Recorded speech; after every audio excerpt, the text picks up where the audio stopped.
এবারে ৬৬টা মেয়ে খাদিজা থেকে মৌলানা হয়েছে। বোধহয় আপনাদের লক্ষণ কাঠিরও একটা দুটো ছিল, মনে হয় ছিল ছিল লিস্টে দেখছিলাম। আমি আর ভাই সময় দিতে পারি কতক্ষণ, তবে এটা জানবেন খাদিজার প্রত্যেকটা খবর আমার আপডেট থাকে। কোন মুহূর্তে কি হচ্ছে না হচ্ছে সবকিছু আপডেট থাকে।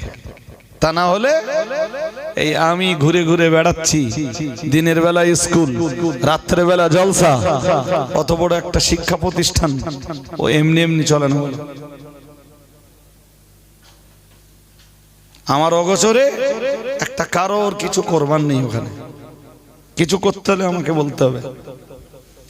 এবারে ৬৬টা মেয়ে মৌলানা হয়েছে খাদিজা থেকে। বুখারীর দার্স নিয়েছে তারা, তিরমিজির দার্স নিয়েছে, মুসলিমের দার্স নিয়েছে, আবু দাউদের দার্স নিয়েছে, ইবনে মাজাহ শরীফের দার্স নিয়েছে, নাসাই শরীফের দার্স নিয়েছে, মুয়াত্তা মালিকের দার্স নিয়েছে, মুসনাদে আহমদের দার্স নিয়েছে, জি শরহ মাআনিল আসারের দার্স নিয়েছে। এতগুলো হাদিসের কিতাবের দার্স নিয়ে ৬৬টা মেয়ে ফারেগাত হয়েছে।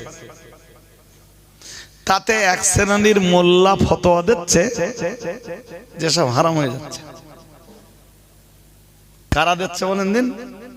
আমি এ পর্যন্ত একটাও খুঁজে পাইনি যে দক্ষ কোনো আলেম, কোরআন হাদিস বুঝবার মতো উপযুক্ত কোনো আলেম হারাম ফতোয়া দিয়েছে, একটাও খুঁজে পাইনি।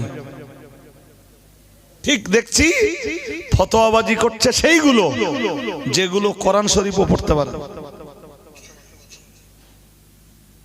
ওদের ভয় এটাই যে আমরা যা কোরআন শরীফ পড়ি, মজলিসে বসা শ্রোতা তো বহু দূরের কথা, আগামী দিন রান্নাঘরের মেয়েরাও আমাদের ভুল ধরবে।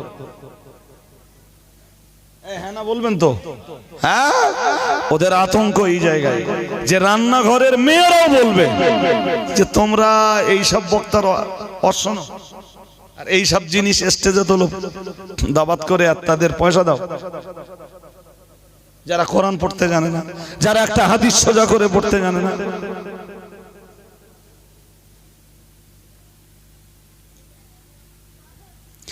এই এক্ষুনি যে জিনিসটা শিখলেন আপনারা, মাক্কি সূরা আর মাদানী সূরা, মাক্কি সূরার এ হয়তো স্টেজে বসে অচ করা বহু হুজুরকে জিজ্ঞেস করলে কি, আরে যে কোরআন শরীফ পড়তে পারে না সে কোথা থেকে রাখবে? কিছু বাংলা বই পড়ে আর ওই মাইকের আওয়াজ শুনে শুনে তারা হুজুর হয়েছে।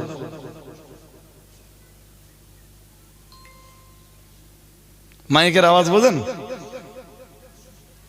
অনেক আগে এসে শুয়েছিল, আগের একটা বক্তা কি একটা ঘটনা বলছিল, ওইটা শুনে নেছে, শুনে আবার ও দক্ষিণ চব্বিশ পরগনার এক জলসায় যে ওইটা অস করতে, ও দলিল মাইকের আওয়াজ, ও যার কাছ শুনেছিল ওরে যদি ধরা হয় যে ভাই তুমি কোথায় পেয়েছো, কোন কেতাবে আছে বলো দিন, না আমি জানি না, তো আমার খালু জানে।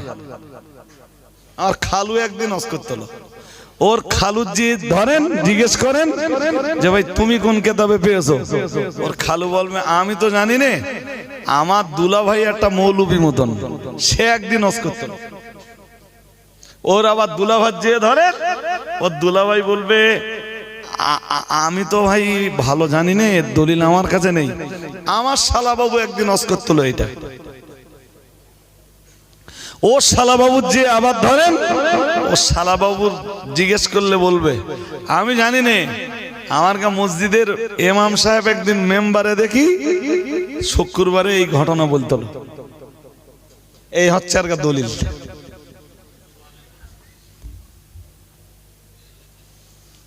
কি বলছি বুঝতেছেন কিছু? যেখানে ধর্ম প্রচার করতে লাগে কোরআন, কি লাগে?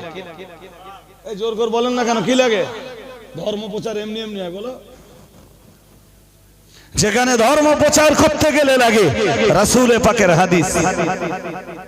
কি লাগে? কি লাগে?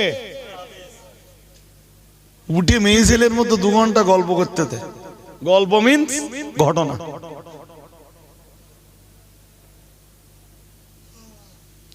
বললে রজব আলী সাহেবরা খারাপ। তা তুমি স্টেজে উঠে ঘটনা বলবা, তা কোরআন আর হাদিস বয়ান করবে কি দিলীপ ঘোষ? হ্যাঁ না বলবেন তো? জাতির কাছে, মুসলিম কমিউনিটির কাছে কোরআন আর হাদিসের বার্তাগুলো পৌঁছে দেবে কি নরেন্দ্র মোদী? হ্যাঁ না বলবা তো? তা তুমি স্টেজে 2 ঘন্টা টাইম পেয়েছো, মুসলিমরা বসে আছে, কোরআন হাদিস বাদ দিয়ে অন্য কথা কিছু।